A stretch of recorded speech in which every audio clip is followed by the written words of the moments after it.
नमस्कार दोस्तों, GS with Mithilesh YouTube channel पर मैं मिथिलेश कुमार आपका स्वागत करता हूं।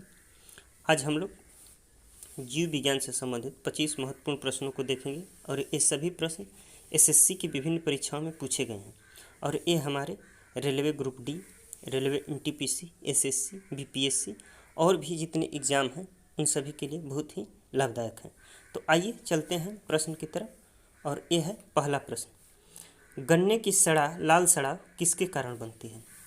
तो देखिए इसका ऑप्शन है अल्टरनेटा, फाइलोप्थोरा इन्फेस्टस, कोलेट्रोट्राइकम फैलकेटम, सर्कोस्पोरा पर्सोनेटा।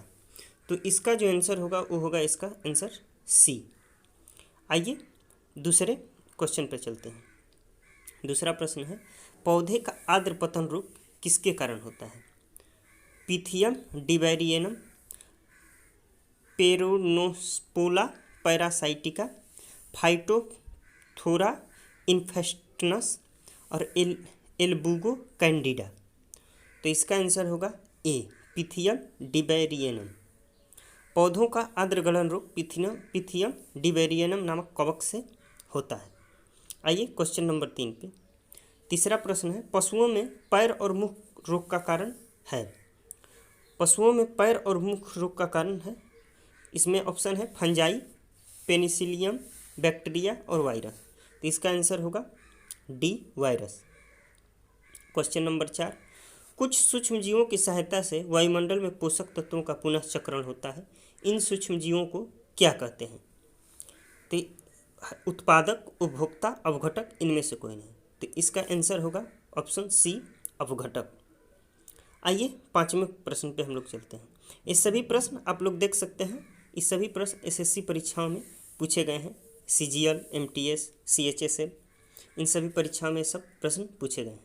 देखते हैं पांचवें प्रश्न को। श्वेत फुफ्फुस रोग पाया जाता है कागज उद्योग के कर्मचारियों में, सीमेंट उद्योग के कर्मचारियों में, कपास उद्योग के कर्मचारियों में, पीड़कनाशक उद्योग के कर्मचारियों में। तो इसका आंसर होगा बी, सीमेंट उद्योग के कर्मचारियों में। क्वेश्चन नंबर 6, मिनी माता रोग किसके द्वारा पानी के प्रदूषण से फैलता है? टीन, मेथिल आइसोसाइनेट, पारद और लेड। तो इसका आंसर होगा पारद यानी सी। क्वेश्चन नंबर 7, पुरुष में मरकरी की विषाक्तन से कौन सा रोग होता है? ब्लैक लंग, एयरसेनिकोसिस, मीना माता, इटाई। तो इसका आंसर होगा सी, मिनी माता। क्वेश्चन नंबर 8, इसकी खोज के कारण वैक्समैन को नोबेल पुरस्कार दिया गया। Streptomycin, Chloromycetin, neomycin, penicillin. तो इसका आंसर होगा ए, स्ट्रेप्टोमाइसिन। स्ट्रेप्टोमाइसिन की खोज के लिए वैक्समैन को नोबेल पुरस्कार दिया गया 1952 में चिकित्सा के क्षेत्र में। अब क्वेश्चन नंबर 9 को देखते हैं। क्लोरोमाइसिटिन है यानी क्लोरोमाइसिटिन क्या है? प्रतिरोधी, प्रति अवसादक, पीड़ाहारी और प्रति जीवाणु। तो क्लोरोमाइसिटिन जो है वो एंटीबायोटिक है, प्रति जीवाणुक है। आइए क्वेश्चन नंबर 10 को देखते हैं। ट्यूब के भीतर ट्यूब प्रकार का शारीरिक प्लांट पाया जाता है। ऑप्शन है समुद्री एनीमोन, जोंक यानी लीच में, अमीबा में और साइकोन में। तो इसका आंसर होगा बी, जोंक में। ट्यूब के भीतर ट्यूब प्रकार का शारीरिक प्लांट ट्यूब की तरह होता है, एनिलिड कहते हैं। जोंक भी एनिलिडा संघ का ही जंतु है। आइए अब क्वेश्चन नंबर हम लोग 11 की तरफ चलते हैं। क्वेश्चन नंबर 11 है निम्नलिखित में से किसकी उपस्थिति के कारण गिरगिट रंग बदलता है? हीमोग्लोबिन, बणकी लवण, क्लोरोफिल और वातरंध। तो इसका आंसर होगा बणकी लवण। बणकी लवण के कारण ही गिरगिट अपना रंग बदलता है। क्वेश्चन नंबर 12, मधुमक्खियों के प्रजनन एवं प्रबंधन को क्या कहते हैं? सेरीकल्चर, सिल्वीकल्चर, पीसीकल्चर और एपीकल्चर। तो मधुमक्खियों के प्रजनन एवं प्रबंधन को एपीकल्चर कहा जाता है। क्वेश्चन नंबर 13, निम्नलिखित में से कौन सा कृमि फीता कृमि होता है? Fasciola, Schistosoma, Taenia, Enterobius. तो इसका आंसर होगा सी, टीनिया। क्वेश्चन नंबर 14, पेयजल में एंटी अमीबा हिस्टोलिटिका का होना एक संकेत है।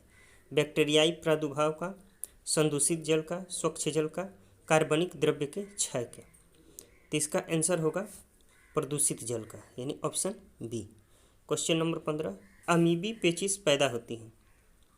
एंट अमीबा हिस्टोलिटिका द्वारा, साल्मोनेला टाइफी द्वारा, ई कोलाई द्वारा और स्ट्रेप्टोकोकस पायोजिन द्वारा। तो इसका आंसर होगा option A, ant amoeba histolytica द्वारा।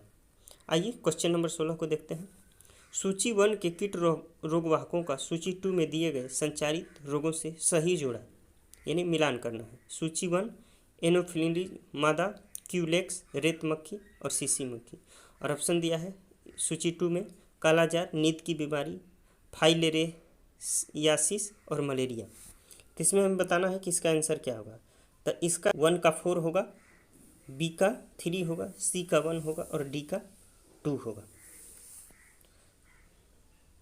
आइए क्वेश्चन नंबर 17 पे, निम्नलिखित जोड़ों में से कौन सा मेल सही बैठा है। टिटनेस, बीसीजी, राजयक्षमा, एटीएस, मलेरिया, क्लोरोक्विनोन और स्कर्वी थाइमिन। तो इसका आंसर होगा सी, मलेरिया क्लोरोक्विनोन। मलेरिया प्रोटोजोआ यानी प्लाज्मोडियम द्वारा होता है, यह मच्छर द्वारा फैलता है और इसके उपचार के लिए क्लोरोक्विन का उपयोग किया जाता है।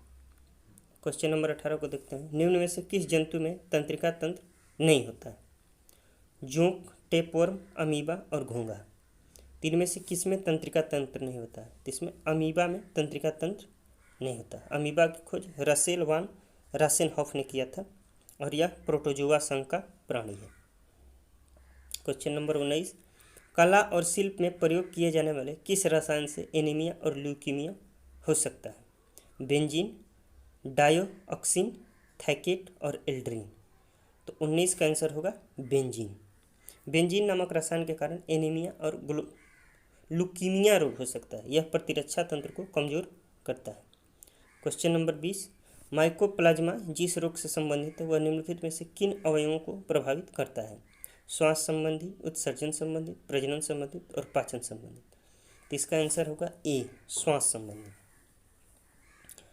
क्वेश्चन नंबर 21 है, स्लीपद का कारक है पीन कृमि, गोल कृमि, फीता कृमि और सूत्राव कृमि।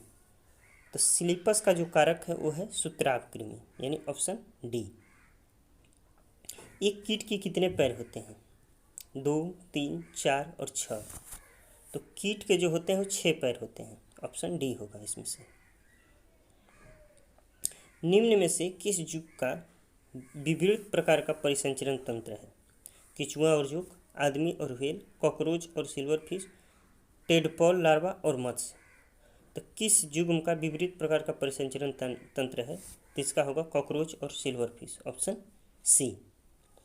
अब 24 नंबर क्वेश्चन, एक चिकित्सा प्रक्रिया जिसके दौरान ऊतक का एक छोटा सा नमूना शरीर के एक भाग से हटा दिया जाता है वह है एमआरआई, सीटी स्कैन, बायोप्सी और ये सभी। तो इसका ऑप्शन होगा बायोप्सी। बायोप्सी एक चिकित्सा प्रक्रिया है जिसके दौरान ऊतक का एक छोटा सा नमूना शरीर के भाग से हटा दिया जाता है। इस नमूने का प्रयोगशाला में परीक्षण कर रोग की उपस्थिति तथा उसके विस्तार का पता लगाया जाता है। तो इस प्रक्रिया को हम लोग बायोप्सी कहते हैं। अब आइए लास्ट क्वेश्चन 25 नंबर को देखते हैं। एंटीबायोटिक क्या होता है। मानव कोशिका में संश्लेषित रसायन जो सूक्ष्म जीवों से रक्षा करता है। किसी सूक्ष्म जीव द्वारा संश्लेषित रसायन जो अन्य सूक्ष्म जीवों से रक्षा करता है। रक्त कोशिकाओं द्वारा निर्मित पदार्थ जो कीटाणुओं से रक्षा करता है। रक्त कोशिकाओं द्वारा निर्मित पदार्थ जो संक्रमण का सामना करता है। हमें बताना है एंटीबायोटिक क्या है। तो एंटीबायोटिक ऑप्शन बी होगा, किसी सूक्ष्म जीव द्वारा संश्लेषित रसायन जो अन्य सूक्ष्म जीवों से रक्षा करता है। तो इसका ऑप्शन होगा बी। तो ये रहे हमारे 25 क्वेश्चन और हमें बताइएगा कि ये सेट कैसा लगा। और इस तरह के और भी सेट देखने के लिए हमारे चैनल को सब्सक्राइब कीजिए, लाइक कीजिए और शेयर कीजिए। धन्यवाद।